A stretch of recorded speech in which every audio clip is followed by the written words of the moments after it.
할렐루야. 네, 한 주간 건강하셨지요? 어제부터 날씨가 조금 추워졌고 또 오늘 결석하신 분들 보니까 좀 병중에 있으신 것 같은데 서로 중보하며 기도하시고 또 우리 구역장님들 마지막까지 결석하신 성도가 있으면 어디가 어떤지 전화 연락하시고 저한테 좀 알려주시면 제가 참고해서 또 신방에 나가도록 하겠습니다. 우리 옆에 계신 분들과 또 앞뒤로 함께 인사하실 때에 주님 안에서 신령한 복을 받고 누리는 성도가 됩시다. 인사해 보겠습니다. 시작. 주님 안에서 신령한 복을 받고 누리는 성도가 됩시다. 아멘. 예.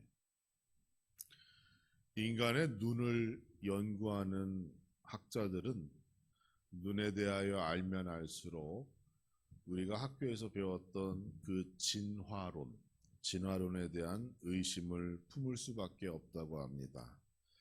인간의 눈은 처음부터 철저하게 계산되지 않으면 존재할 수 없는 신체 기관이라고 하죠. 진화론에 의하면 모든 생물은 자신의 생존을 위하여 처음에는 불완전해 갔다가 세대를 거치며 점점 더 완전한 것으로 발전되어져 가는 것이 진화론입니다. 그런데 눈은 처음부터 완전한 상태로 세상에 존재하지 않으면 그 생물의 생존에 아무 도움이 되지 않기 때문에 이 진화론의 주장을 반박하는 것이죠.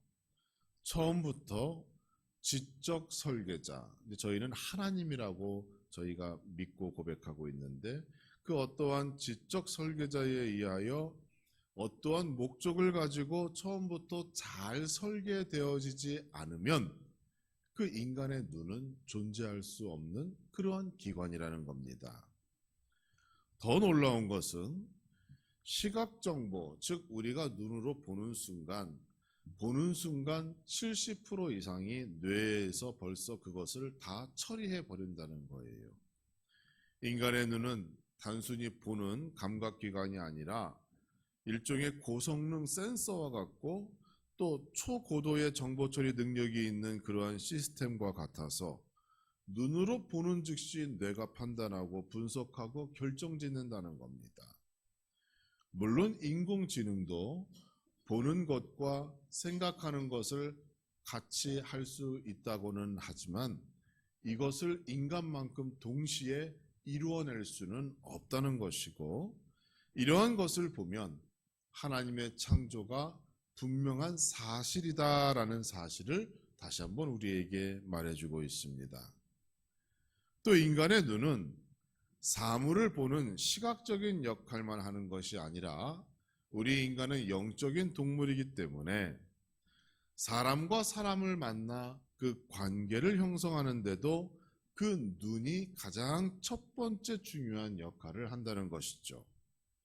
상대방의 눈을 직접 보게 되면 우리 인간의 뇌는 그 상대방을 인식하고 이해하기 위하여 이전보다 더 활발한 뇌 활동이 일어나게 되는 것이고 상대방의 눈을 통하여 대화를 하게 되면 서로를 더 잘 이해하기 위하여 더 깊은 관계로 나아가는데 그 눈맞춤의 시간이 더욱 중요하다는 겁니다. 또한 눈을 통하여 상대방의 매력과 친밀감을 확인해 볼 수가 있고 눈을 통하여 서로를 더 믿게 되는 그러한 관계로 나아가게 된다는 것이죠. 그러니까 우리에게 이 눈이 얼마나 중요한 것인가 여러분 다시 한번 생각해 보시기 바랍니다. 여러분 모두가 이러한 긍정적이고 건강한 눈을 가지시는 성도가 되기를 주님의 이름으로 축원합니다. 우리 그리스도인들은 이 건강한 눈을 가져야 해요. 또 이 건강한 눈을 통하여 우리가 잊으면 안 되는 것이 하나 더 있습니다. 바로 영적인 눈, 영안이 열리는 눈, 하나님과 예수 그리스도를 바라보는 눈이 우리에게 더 중요하게 존재해야 한다는 사실 여러분 기억하시기 바랍니다. 많은 그리스도인들이 여전히 자신의 삶 가운데서 주님의 동행을 확신하지 못하는 경우가 많이 있다는 것, 참 가슴 아픈 일이지요. 영안이 열리지 않아서 주님이 정말로 나와 함께 하시는지, 나와 동행하시는지 확인이 안 되기 때문에 교회 안에서 신앙생활을 오래 해도 불안하고 초조하고 세상에서 경험하는 그러한 근심과 걱정을 여전히 그리스도인들이 가지고 있다는 것은 우리에게도 너무도 큰 손해라는 거예요. 더 큰 하나님의 은혜와 사랑을 받고 그 위로와 평안 속에서 천국과 같은 삶을 살아갈 수 있음에도 불구하고 예수 그리스도를 보지 못하는 거로 그냥 시간을 염려와 근심 가운데 한숨과 눈물 속에서 보낸다면 우리 하나님께서 얼마나 마음 아파하시겠습니까? 이사야 선지자는 성전에서 하나님의 보호자를 보는 눈을 가지게 되었습니다. 사도 요한은 밤모섬에 유배되었을 때 그곳에서 예수님을 보는 눈을 가지게 되었어요. 이사야나 요한이나 성경에 기록된 많은 사람들의 간증을 보면 하나님과 예수 그리스도를 보게 되었을 때 그들의 그 영광에 눈이 부시고 그들 모두가 자신은 죄인이라는 사실을 자기도 모르게 고백하며 자복하며 쓰러지는 일들을 경험하였다는 거예요. 여러분, 말로만 하나님 나의 죄를 용서해 주세요, 나와 함께 하여 주세요, 약속된 복을 주세요, 증거를 보여주세요, 그렇게 기도하기 이전에 우리는 예수 그리스도를 바로 볼 수 있는 이 영안이 열리는, 영안을 얻는 그러한 거룩한 성도가 되어야 함을 이 시간 고백합니다. 이 대림절 기간을 통하여 우리에게 오신 예수 그리스도, 그런데 내가 보지 못한다면 그게 나에게 무슨 소용이 있겠습니까? 나에게 오신 예수 그리스도를 보시고 만나는 역사가 나타나기를 주님의 이름으로 축원합니다. 그래야 성탄의 기쁨이 무엇인지를 우리가 제대로 경험할 수가 있는 거예요. 사도 바울은 오늘 본문을 통하여 주 안에서 얻어지는 세 가지 신령한 복에 대하여 설명해 주었습니다.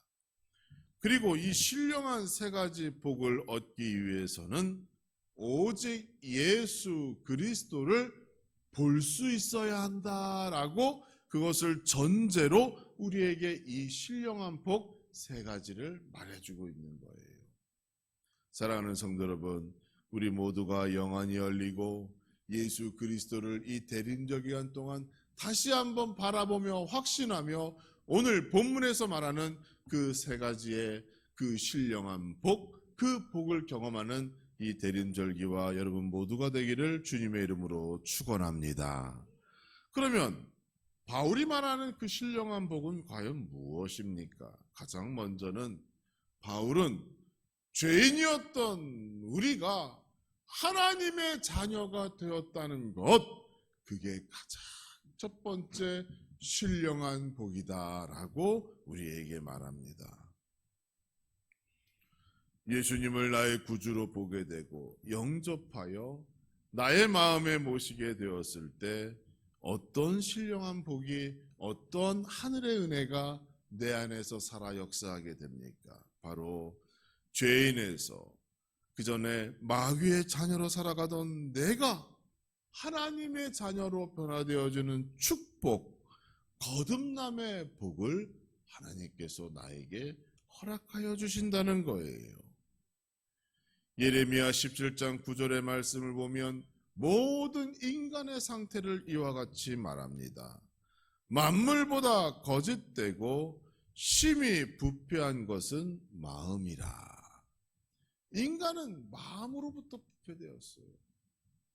마음으로부터 부패되니까 우리의 생각과 행동 모든 것들이 하나님이 보시기에 만족스럽지가 않은 거예요. 마음이 부패했기 때문에 우리의 모든 것들이 부패되었고 결국 우리는 이 원죄를 안고 세상에 태어나 죄의 문제를 해결하지 않고서는 하나님과의 관계가 회복될 수가 없는 겁니다. 여러분, 이걸 아셔야 돼요. 내 삶 속에서 왜 하나님의 그런 놀라운 은혜를 나는 잘 모를까? 예수 그리스도와 동행한다는 것이 참 좋은 것 같은데 나는 왜 그런 걸 잘 느낄 수 없을까? 여러분, 다른 게 아니에요. 내 안에 있는 죄가 그 은혜를 가로막고 있는 거예요. 내 안에 있는 죄가 그리스도를 바라보지 못하게 막고 있고 하늘에서 내리는 그 신령한 은혜와 축복을 그것이 가로막고 있는 겁니다. 하나님과의 관계 회복되기 위하여 우리는 유일한 방법, 예수 그리스도를 보고 그분을 나의 왕으로, 나의 구주로 영접하는 그 역사가 나의 삶 속에 있어야 하는 겁니다. 그래야 우리가 하나님의 자녀가 되는 권세를 얻는 것이고 하나님의 자녀에게 주시는 그 놀라운 영광에 우리도 동참할 수 있는 거예요. 하나님의 자녀가 된다는 것은 어떤 것인가요? 만약 그러한 증거가 내 안에서 확인만 된다면 우리는 더 큰 확신 가운데 하나님의 자녀라는 자부심, 자신감으로 살아갈 수 있지 않을까요? 그런데 우리가 하나님의 자녀가 무엇인지 우리 스스로 정반대의 생각과 또 정의를 가지고 있다는 겁니다. 우리는 내가 하나님의 자녀가 되었음에도 불구하고 여전히 나와 함께 동행하시는 예수님을 발견치 못하는 연약한 믿음을 가지고 살아갑니다. 사도 바울은 고린도전서 1장에서 하나님의 자녀로 살아가는 성도의 특징에 대하여 언급한 적이 있습니다. 하나님의 자녀가 되어진다는 것은, 잘 보세요, 사도 바울은 무엇이라 얘기했는가 하면 세상에서 미련하다라는 소리를 듣는 거래요. 세상에서 약한 사람이라는 소리를 듣는 거래요. 세상에서 천한 존재라는 소리를 듣는 거라고 고린도전서 1장에서 사도 바울은 말하고 있습니다. 여러분, 우리가 나는 하나님의 자녀다 그러면 내가 더 많이 벌고 부자가 되고 명예와 권력을 얻고 어깨를 쫙 펴고 큰 소리치며 당당하게 살아간다라는 그런 생각을 하게 되잖아요. 예수님의 제자들도 그런 생각을 했었어요. 그런데 성경은 정작 우리에게 무엇이 예수 제자요 하나님의 자녀의 길이라고 말하는가 하면 복음과 십자가를 지키기 위하여 세상에 미련한 것이 되어야 한다. 예수 그리스도의 능력, 하나님의 은혜와 사랑이 얼마나 큰가를 고백하며 우리는 약하고 연약하고 그 능력을 간구하며 살아가는 자가 되어야 한다. 우리는 세상에서 천할지라도 하늘에서는 하나님의 자녀여 천국의 주인 되어지는 그러한 존귀한 자임을 알아야 한다라고 우리에게 그렇게 역설적으로 얘기하고 있는 거예요. 그렇기 때문에 우리가 하나님의 자녀가 되면 지혜롭고 강하고 존귀한 것, 그것이 우리에게 증거라고 생각했는데 정작 성경은 그것이 증거가 아니라는 겁니다. 더 미련해져야 돼요. 더 연약해져야 돼요. 더 낮아지고 천해져야 한다라고 성경은 우리에게 말씀합니다. 여러분, 우리는 이미 죄인에서 하나님의 자녀로 변화된 신령한 복을 받은 사람들입니다. 그렇죠? 그러니까 여러분, 이미 우리는 하나님의 자녀예요. 그러니까 세상 사람들이 얘기하는 것, 그들이 바라고 원하는 것, 그들이 그렇게 원해서 일평생 살아가는 것, 그런 모습 이제 버려야 합니다. 우리는 이미 약속된 복이 우리 안에 확정되어져 있는 몸이에요. 그러니까 이제 우리는 주의 말씀에 순종해서 하나님을 바라보며 때로는 미련하게, 때로는 약하게, 때로는 천하게 그렇게 살아가며 하나님을 의지하면 하나님이 우리를 높여주시고 세상이 줄 수 없는 그러한 놀라운 축복과 은혜와 사랑으로 우리를 만족케 하여 주실 줄 믿습니다.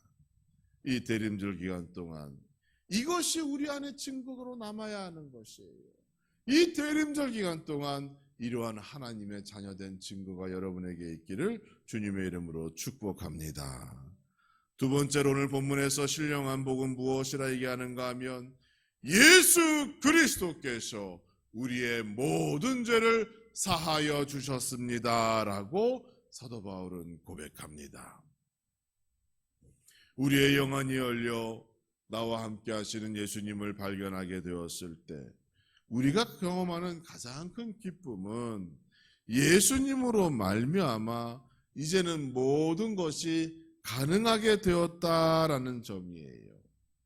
진정한 자유를 얻고 하늘의 신령한 은혜를 받아 능력을 얻어 이제는 심지어 사망 권세도 이길 수 있는 힘과 능력이 나에게 약속되어졌구나라는 것을 고백하게 되는 것입니다. 바울은 본문을 통하여 세 가지 하나님의 하늘의 신령한 복에 대하여 언급했습니다. 세상도 흉내내고 따라할 수 있는 복이라면 굳이 이것을 신령한 복이라고 하지 않았을 거예요. 신령한 복을 다른 말로 하면 영적인 복, 즉 하나님께서만 주시는 복이라는 의미입니다. 그러면 하나님께서만 주시는 복은 과연 무엇일까요? 물질? 여러분, 물질은 세상도 줄 수 있어요. 우리가 열심히 일하고 또 좋은 결정으로 뭘 투자하면 땅값, 집값도 오르고 돈 많이 벌 수 있는 길이 있습니다. 권력? 이것도 세상에 줄 수 있어요. 그렇죠? 요즘 국회의원들 하는 거 보니까 법도 마음대로 바꾸고 막 자기네들 어떻게 막 잘하던데요. 예, 세상에 줄 수 있는 겁니다. 세상이 다른 것은 다 할 수 있어도 그런데 못하는 게 하나 있어요. 뭡니까? 영적인 것, 인간의 죄의 근본적인 문제는 세상이 해결해 줄 수 없습니다. 물론 세상 가운데서도 자신의 죄를 해결하는 방법은 존재하죠. 재판받아서 법에 정해진 대로 벌금을 물거나 징역을 받거나 또 집행유예 등등 여러 가지 법으로 인하여 그 죄를 물을 수 있습니다. 그러나 이 방법은 겉으로 드러난 죄에 대하여 그 책임을 묻는 것이지 그 인간 내면에 숨겨진 죄에 대하여 죄값을 치르는 것은 아니에요. 그러니까 죄가 어때요? 반복되어질 수밖에 없는 겁니다. 드러나면 죄값을 물게 되지만 드러나지 않고 숨길 수만 있다면 인간은 본성적으로 자꾸 범죄를 저지르고 또 숨기고 아닌 것처럼 위선적인 모습으로 살아가기를 원하는 존재라는 거예요. 왜? 우리 안에 그 죄의 문제가 해결되지 않았기 때문에 그렇습니다. 하나님의 법 아래에서 모든 죄의 삭은 사망입니다. 그 중간 어떤 다른 대안이 존재하지 않죠. 다른 말로 한다면 예수님을 보지 못하고 만나지 못하고 예수님을 통하여 회개하여 죄 용서의 은혜를 얻지 못하면 사망 외에는 다른 길은 없다라는 것이 하나님의 가르침이에요. 그렇기 때문에 나의 죄를 한 번에 속량하여 주신 예수님의 죽음이 그 어떤 것과도 바꿀 수 없는 복 중의 복인 것이고 이 복을 받고 누리는 자가 진정한 행복자이고 성공하는 사람이라는 것을 여러분 기억하시기 바랍니다. 세상에 이렇게 큰 선물이 어디 있고 이렇게 큰 은혜가 어디에 있어요? 성탄절이 다가오면 연인 사이에 성탄절 선물을 뭘 준비할까? 뭐 그런다고 그러더라고요. 뭐 가족들끼리 선물 나누는 것 좋죠. 어떠한 명분이라도 여러분 부모님한테 선물도 좀 보내드리고, 또 우리 부모님들도 우리 자녀에게 깜짝 성탄 선물 한 번씩 준비해 주시고 그러면 참 좋을 것 같아요. 그런데 여러분, 그러한 선물은 일시적으로 우리의 육신을 기쁘게 하고 만족해 할 수는 있습니다. 여러분께서 그러한 선물을 준비하실 때 항상 먼저 생각해야 할 것은 이러한 선물보다 더 값진 죄 용서의 선물, 예수 그리스도를 전하고 증거하고 함께 가정의 천국을 만들어가는데 힘쓰기를 위하여 수고하는 여러분의 그 정성과 노력이 그 가정의 가장 큰 선물이라는 것을 여러분 기억하시기 바랍니다. 끊임없이 배우자를 위하여 기도하시고 끊임없이 자녀를 위하여 기도하시기 바라요. 우리 교회의 청년들도 전에 학생일 때는 모이면 10명, 12명 이렇게 예배드리고 그랬는데, 지금 뭐 직장 생활하고 여기저기 흩어져 있고 또 결혼 준비한다고 뭐 한다고 다 이렇게 바빠요. 그러나 우리 부모님들 기억하시기 바랍니다. 끊임없이 기도하시고 어디에 있든지 우리 하나님께서 눈동자같이 지켜주시고 믿음의 가정 세울 수 있도록 우리 하나님 도와주세요, 역사하여 주세요 라고 우리 부모님이 드리는 그 기도가 그 가정의 가장 큰 선물임을 여러분 기억하시기 바랍니다. 하나님께서 약속하신 이 신령한 복이 정말로 세상 가운데 너무도 소중한 복이에요. 세상은 죄를, 자기가 죄값을 받았다고 하지만 그 죄의 흔적은 남게 되는 것이에요. 그러나 하나님이 주시는 이 죄 용서의 은혜는 아무 흔적이 남지 않습니다. 완전히 깨끗해지고 처음과 같이 만들어주는 복인 거예요.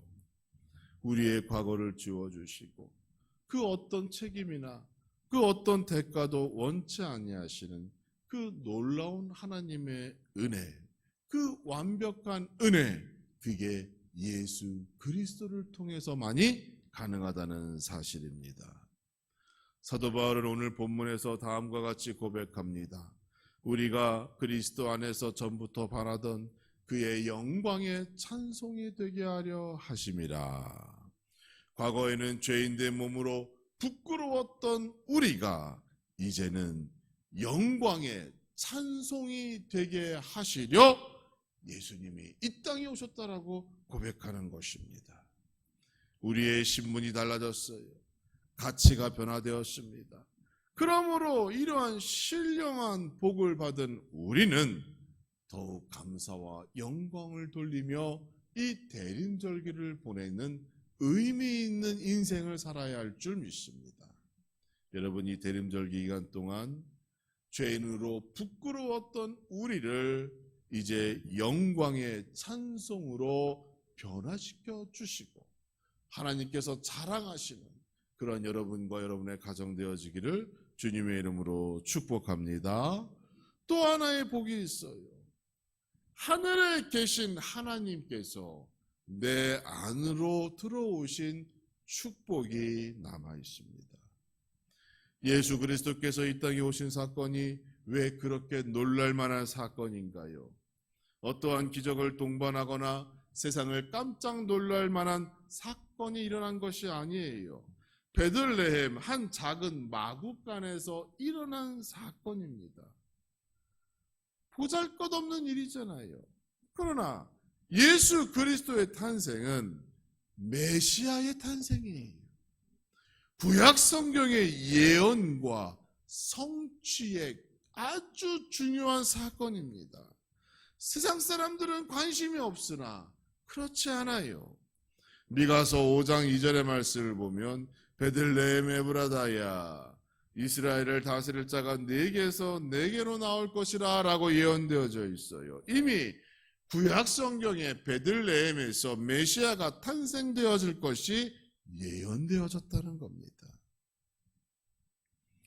예수님의 부모인 요셉과 마리아는 나사렛 사람이었습니다.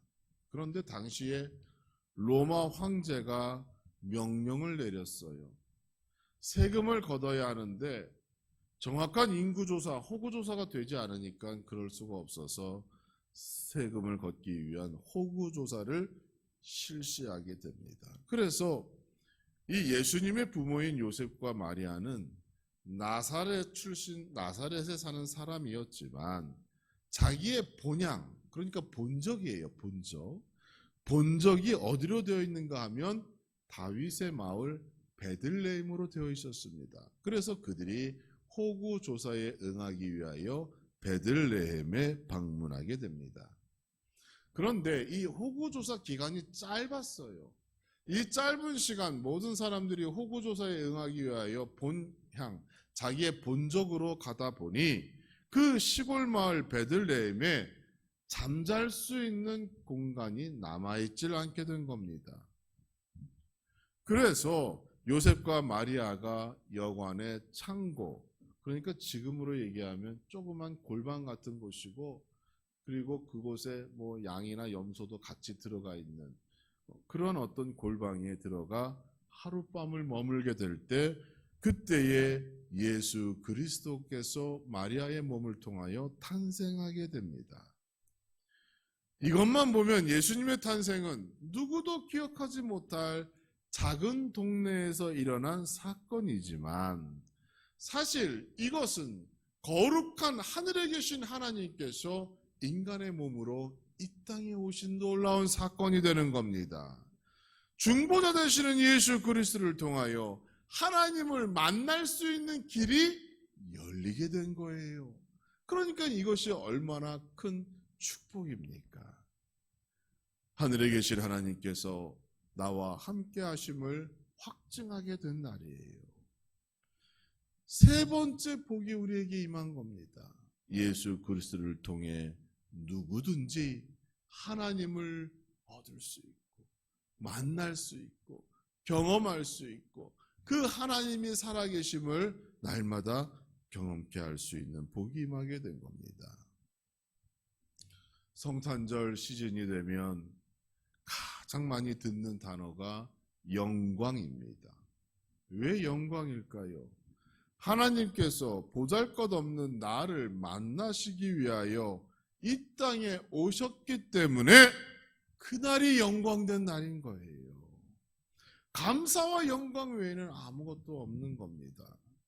하나님께서 나를 만나기 위하여 예수 그리스도를 통해 이 땅에 오셨기 때문에 이 땅은 당연히 영광이고 나에게도 영광된 날인 거예요.